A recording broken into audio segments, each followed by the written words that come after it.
Hello दोस्तों, नमस्कार। स्वागत है आप सभी का प्रयागराज पीसीएस में। दोस्तों, आज की इस वीडियो में हम भारत की जनगणना 2011 से रिलेटेड कुछ फैक्ट आपके सामने डिस्कस करने वाले हैं, जो यूपी पीसीएस के प्रीलिम्स एग्ज़ाम में आपको देखने को मिल सकता है। ठीक है, 2025 का जो प्रीलिम्स एग्ज़ाम होने वाला है, इसमें सवाल आपको श्योर शॉर्ट मिल सकता है। तो एक शॉर्ट वीडियो मैंने बनाई है, जिसमें इंपॉर्टेंट चीज़ें मैं आपको बता सकूँ। तो चलिए शुरू करते हैं। भारतीय संविधान की जो धारा है 246 के अनुसार देश की जनसंख्या को गणना कराने का दायित्व जो है वो संघ सरकार को सौंपा गया है। ठीक है, तो आपको क्या याद रखना है यहाँ पे, ये आर्टिकल याद रखना है 246, और ये संविधान की 7वीं सूची के क्रम संख्या 69 यानी 69 में अंकित है। तो पहला ये संवैधानिक फीचर्स मैंने बता दिया। दूसरा पॉइंट है, जनगणना संगठन केंद्रीय गृह मंत्रालय के अंतर्गत कार्यरत है, जिसका उच्चतम अधिकारी भारत का महापंजीयक एवं जनगणना आयुक्त होता है। ठीक है, जिसे इंग्लिश में रजिस्ट्रार जनरल कहा जाता है, रजिस्ट्रार जनरल एवं census commissioner of the India. वह इस कार्य को निर्देशित करता है तथा जनगणना के आंकड़ों को जारी करता है। 2011 की जनगणना जो थी वो 15वीं जनगणना थी। ठीक है, 1872 को अगर हम शामिल कर लें, वहाँ से काउंट करें तो ये 15वीं जनगणना थी, और आने वाले वर्ष 2027 में जो जनगणना होगी वो इस क्रम में 16वीं जनगणना हो जाएगी।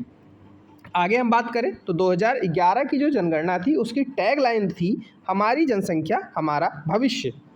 ठीक है, ये क्वेश्चन तो हालांकि टैगलाइन पे नहीं आएगा, लेकिन हाँ, ये नंबर आपको याद रखना है और कब से काउंट कर रहे हैं ये भी याद रखना है। पहली बार हमारी जो जनगणना हुई थी 1872 में हुई थी, और रेगुलर जनगणना हमारी जो शुरू हुई वो 1881 में लॉर्ड रिपन के समय में हुई है। ठीक है, आपको ये भी याद रखना है कि लॉर्ड रिपन के समय से ये रेगुलर हो गई है। उसके बाद भारत की जनगणना की शुरुआत 1872 में लॉर्ड मेयो के समय में पहली बार हुई थी। ठीक है, उसके बाद नियमित जो जनगणना शुरू हुई वो 1881 में लॉर्ड रिपन के कार्यकाल में हुई, जैसा मैंने आपको पहले बता दिया। स्वतंत्र भारत के समय, जो भारत आज़ाद हुआ 1947 में, उस समय जनगणना के जो आयुक्त थे वो उनका नाम था गोपाल स्वामी, ये आपको याद रखना है। ठीक है, उसके बाद जो शिशु लिंगानुपात हम काउंट करते हैं वो 0 से 6 वर्ष तक देखते हैं। वहीं पे साक्षरता दर के लिए 7 वर्ष से उससे अधिक आयु का कंसिडरेशन किया जाता है। 2011 की जनगणना स्वतंत्र भारत की 7वीं जनगणना है। ठीक है, 1951 से आप काउंट करेंगे तो ये 7वीं जनगणना रही है। वर्तमान में मतलब कि 2011 के बात करें तो भारत के महापंजीयक एवं जनगणना आयुक्त यानी कि registrar general and census commissioner of India Shri Shailesh Pratap Singh थे। ठीक है, उसके बाद राष्ट्रीय जनसंख्या नीति जो 2000 की थी, उसके अनुसार वर्ष 2045 तक जो जनसंख्या है उसको स्थिर करने का लक्ष्य भारत सरकार ने रखा था। भारत की जनसांख्यिकी का इतिहास में 1921 को महान विभाजक की संज्ञा दी जाती है। तो ये बहुत ही इंपॉर्टेंट फैक्ट है, कई बार एग्जाम में पूछा गया किस वर्ष को महान विभाजक की संख्या दी गई है, तो वर्ष 1921 आपको ध्यान रखना है।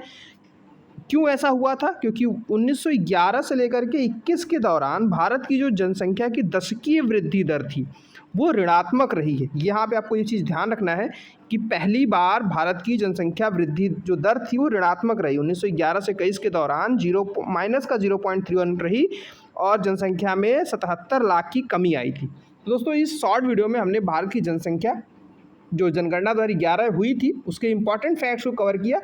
इन बेसिक सवाल में अगर क्वेश्चन आता है पीसीएस में तो आपका सवाल गलत नहीं होगा, इसकी गारंटी आप ले सकते हैं बार बार रिवाइज करके। तो दोस्तों, ऐसी वीडियोस के लिए चैनल को सब्सक्राइब करें, अपने दोस्तों को भी शेयर जरूर कर दीजिएगा। धन्यवाद।